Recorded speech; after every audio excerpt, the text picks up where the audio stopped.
Hi అండి, అందరికీ నమస్కారం. Welcome to my channel. ఈ వీడియోలో రాజీనామాపై క్లారిటీ ఇచ్చిన వైఎస్ జగన్మోహన్ రెడ్డి అండి. పూర్తి వివరాలు అయితే ఈ వీడియోలో తెలుసుకుందాం. వీడియోని ఎక్కడే కానీ స్కిప్ చేయకుండా ఎండ్ వరకు చూడండి, అప్పుడే పూర్తి ఇన్ఫర్మేషన్ అర్థమవుతుంది.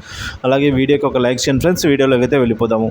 పులివెందుల ఎమ్మెల్యేగా ఎన్నికైన వైఎస్ జగన్మోహన్ రెడ్డికి తన పదవికి రాజీనామా చేసి కడప ఎంపీగా పోటీ చేస్తారనే ప్రచారంపై అయితే వైసీపీ ముఖ్య నాయకుడు రాజ్యసభ సభ్యుడు వైవి సుబ్బారెడ్డి స్పందించారండి. జగన్ ఎందుకు రాజీనామా చేస్తారని ఆయన ప్రశ్నించడం విశేషం. దీంతో జగన్ రాజీనామాపై సస్పెన్స్ అయితే వీడినట్లయింది.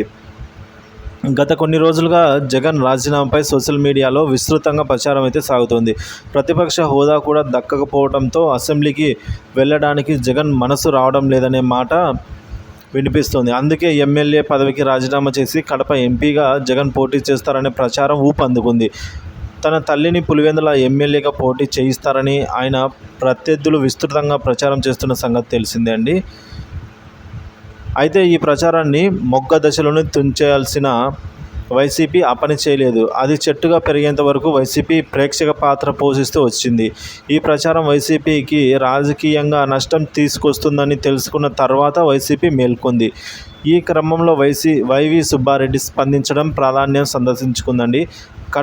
జగన్ కడప ఎంపీగా పోటీ చేస్తారన్న ప్రచారంలో వాస్తవం లేదని ఆయన కొట్టిపారేశారు. పేదలకు ఉచితంగా ఇసుక ఇస్తే స్వాగతిస్తామని ఆయన అన్నారు. కానీ వైసీపీ హయాంలో ఇసుకలో అక్రమాలు జరిగాయని దుష్ప్రచారం చేయడం తగదని అన్నారు ఆయన. ఉచిత ఇసుక పేరుతో డబ్బులు వసూలు చేయడం మంచిది కాదన్నారు. టీడీఆర్ బాండ్లలో అవినీతి జరిగిందని భావిస్తే నిరభ్యంతరంగా విచారణ చేసుకోవచ్చని ఆయన అయితే ఈ మేరకు సూచించారు ఫ్రెండ్స్.